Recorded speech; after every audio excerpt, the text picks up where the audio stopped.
नमस्कार, स्वागत छ तपाईलाई यस च्यानल नेपाली कथामा।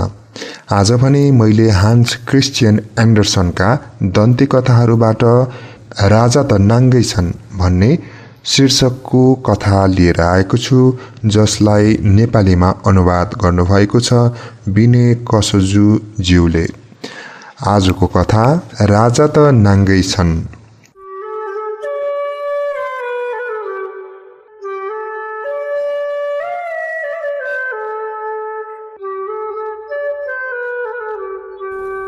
उहिले एकजना राजा थिए। उनको नयाँ नयाँ लुगा लगाउने सोख थियो। उनले सबै पैसा लुगामा खर्च गर्थे। राम्रो लुगा लगाउनु उनको एकमात्र चाहना थियो।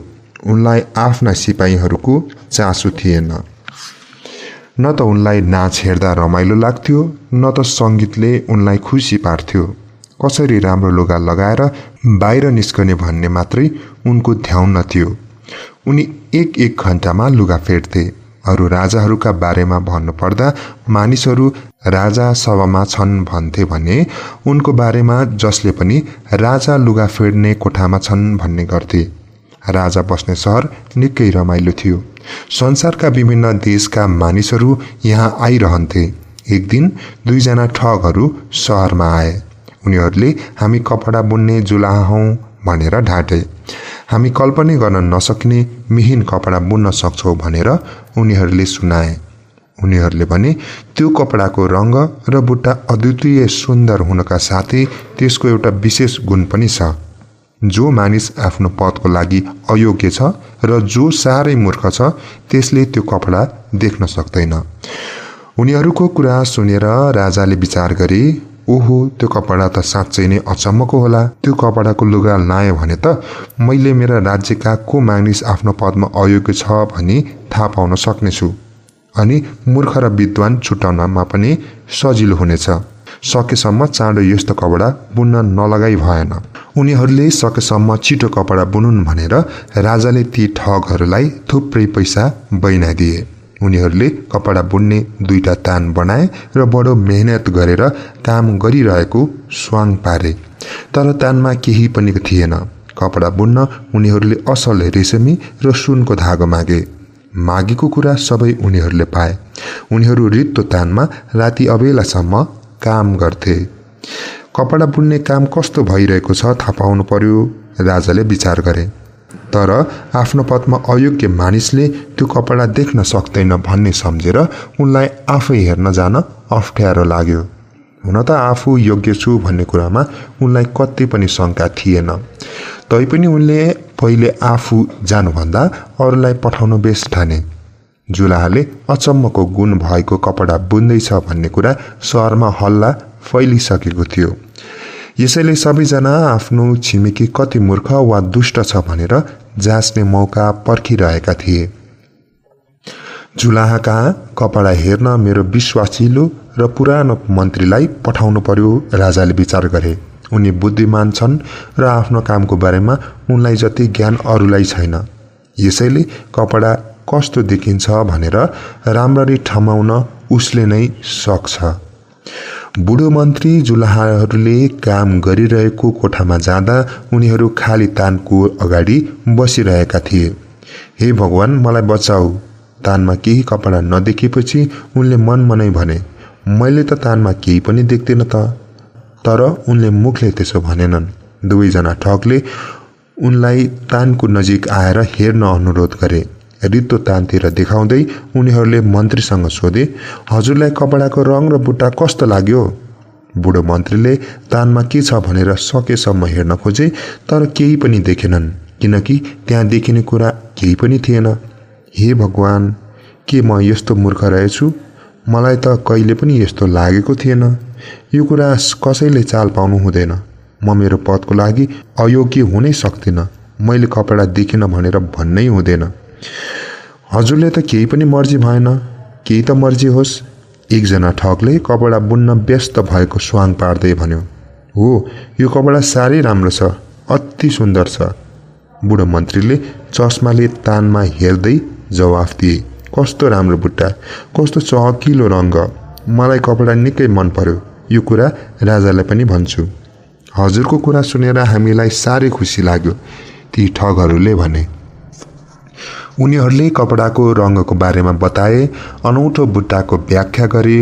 बुढो मन्त्रीले राजालाई सुनाउनका लागि उनीहरूको कुरा बडो ध्यान दिएर सुने अनि फर्केर राजालाई भने। त्यसपछि उनीहरूले कपडा बुन्न चाहियो भनेर अझ धेरै पैसा अनि रेशम र सुनको धागो मागे। ती सबै कुरा उनीहरूले आफूले नै राखे। तानमा एक धर्सो धागो पनि परेन, तर उनीहरूले पहिले जस्तै खाली तानमा काम गरिरहे। केही दिनपछि राजाले दरबारका अर्का इमान्दार कर्मचारीलाई कपडा बुन्ने काम कस्तो भइरहेछ, कहिले सकिन्छ भनी बुझ्न पठाए। बुढो मन्त्रीले जस्तै उनले पनि तानमा बडो गहिरिएर हेरे, तर जति हेरे पनि केही देखेनन्। देखिने कुरा तानमा केही पनि थिएन। यो कपडा हजुरलाई राम्रो लागेन? त्यहाँ हुँदै नभएको कपडाको अनौठो बुट्टा र रङको व्याख्या गर्दै ती ठगहरूले दरबारका कर्मचारीसँग सोधे। म पक्कै पनि मूर्ख छैन, उनले मनमनै भने। त्यसो भए मेरो पदको लागि म अयोग्य हुनुपर्छ। यो त साह्रै अनौठो कुरा भयो, तर यो कुरा कसैले पनि थाहा पाउनु हुँदैन। अनि उनले आफूले देख्दै नदेखेको कपडाको तारिफ गरे। राम्रो रङ र अनौठो बुट्टा देखेर आफू दङ्ग परेको कुरा ती ठगहरूलाई भने। दरबारमा फर्केर उनले राजालाई कपडा साह्रै राम्रो छ भनेर सुनाए।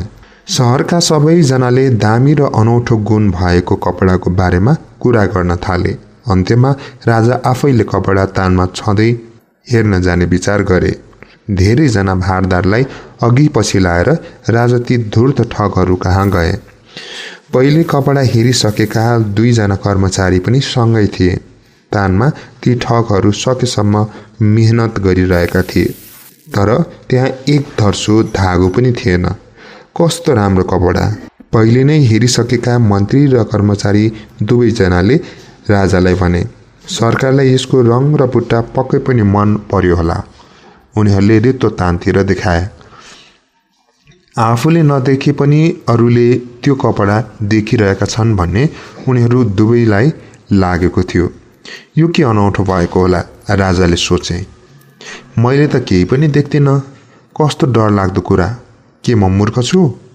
के म राजा बन्न अयोग्य छु? यो त मेरो लागि सबैभन्दा भयानक कुरा हो। राजाले जुलाहातिर फर्केर भने, साँच्चै नै तिमीहरूले बुनेको कपडा हामीलाई साह्रै मन पर्यो। सन्तोषको भावले टाउको हल्लाउँदै उनले रित्तो तानतिर हेरे। आफूले केही पनि देखिन भनेर राजाले भन्न चाहेनन्। उनीहरूसँगै आएका उनका भारदारहरू सबैले घुरी घुरी तानमा हेरे, तर केही पनि देखेनन्। तैपनि राजाले जस्तै उनीहरूले पनि कस्तो राम्रो कपडा भन्दै कपडाको तारिफ गरे। उनीहरू सबैले राजालाई केही दिनपछि मनाउन लागेको समारोहको विशाल शोभायात्रामा त्यही नयाँ र शानदार कपडाको लुगा लाउन सल्लाह दिए। सबैले नयाँ कपडा शानदार, सुन्दर र अभूतपूर्व छ भनेर तारिफ गरे। सबैजना दङ्ग परेको देखिन्थे। यसैले राजाले ती ठगहरूलाई शाही दरबारी या जुलाहा पदमा नियुक्त गरेर सम्मान गरे। शोभायात्रा हुने दिनभन्दा एक दिन अघि ठगहरूले रातभरि काम गरेको स्वाङ पारे। उनीहरूले 16वटा भन्दा धेरै बत्ती बाले। राजाको नयाँ लुगा सिउन उनीहरू कति व्यस्त छन् भनेर अरूलाई देखाउनु थियो। उनीहरूले तानबाट कपडा झिकेको अभिनय गरे, ठुला ठुला कैँचीले हावामा काटे, बिना धागोको सियोले कपडा सिए र आखिरमा भने राजाको नयाँ लुगा तयार भयो। त्यसपछि राजा र उनका सबै दरबारियाहरू हलमा आए। ठगहरूले दामी वस्तु उचालेको स्वाङ पार्दै हात उचाल्दै भने, यो सुरुवाल हो, यो स्टिकोट हो अनि यो कोट हो। उनीहरूले भने, यी लुगा माकुराको जालु जत्तिकै हलुका छन्। लुगा लगाउँदा जिउमा केही पनि नलगाए जस्तो हलुका अनुभव हुन्छ। यी लुगाको विशेषता नै यही हो। साँच्चै हो, दरबारीहरूले भने। तर उनीहरूले केही पनि देखेनन्, किनकि हेर्ने कुरा केही पनि थिएन। सरकार निगाह गरेर जिउको लुगा काटेर नयाँ लुगा पहिरी बक्सिन्छ कि? ठगहरूले भने। सरकारलाई सघाउन हामी सेवकहरू तयार छौँ। सरकार भित्ताको ठुलो ऐना अगाडि सवारी होइ बक्सन्छ कि? राजाले लुगा फुकाले। ठगहरूले एक एकवटा गरी राजाको अङ्गमा नयाँ लुगा लगाइदिएको अभिनय गरे। राजाले अगाडि पछाडि दायाँ बायाँ फर्की फर्की आफूलाई ऐनामा हेरे। सरकारलाई नयाँ लुगा कस्तो सुहाएको, कस्तो राम्ररी मिलेको। सबैले एकै स्वरमा भने, कस्तो राम्रो बुट्टा, कस्तो राम्रो रङ्ग, कस्तो शानदार लुगा। समारोहका प्रमुखले आएर शोभायात्राको लागि चौदुवा बोक्नेहरू तयार छन् भन्ने घोषणा गर्यो। म पनि तयार छु, राजाले भने। मेरो लुगा कस्तो लाग्यो, कतिको मिल्यो? उनलाई नयाँ लुगा मन परेको छ भन्ने अरूले थाहा पाउन् भनेर उनले फेरि ऐनातिर फर्केर हेरे। राजाको पछाडिको लत्रने लुगा उचाल्ने सुसारीहरूले भुइँमा हात पुर्याएर लुगा उचालेको र हातले समातिरहेको अभिनय गरे। उनीहरूले केही पनि देखेका छैनन् भन्ने अरू कसैलाई थाहा दिन उनीहरू चाहन्नथे।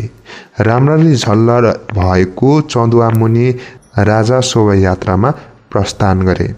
सडकको किनारामा उभिएर झ्यालमा बसेर उनलाई हेर्ने सबैले अचम्म मान्दै भने, साँच्चै नै राजाको लुगा बेजोडको छ, कति लामो लत्रने लुगा। राजालाई लुगा कति सुहाएको। कसैले पनि आफूले केही नदेखेको कुरा अरूले थाहा नपाओस् भन्ने चाहन्थे। कोही पनि आफ्नो पदको लागि अयोग्य वा मूर्ख देखिन चाहन्नथे। यसैले राजाको नयाँ लुगाको तारिफ यसपटक जस्तो पहिले कहिल्यै भएन। तर राजाले त केही पनि लगाएका छैनन्, उनी त नाङ्गै छन्। आखिरमा एउटा सानो बालकले भनिहाल्यो, हे भगवान, त्यो निर्दोष बालकको कुरा सुन त के भन्छ। त्यो बालकको बुबाले भन्यो। बालकले भनेको कुरा एक कान दुई कान हुँदै सबैतिर फैलियो। आखिरमा सबै मानिसहरूले भने, राजा त एकदम नाङ्गै छन्। यसको प्रभाव राजामाथि पनि पर्यो। जनताले सही कुरा बोले जस्तो उनलाई पनि लाग्यो। तर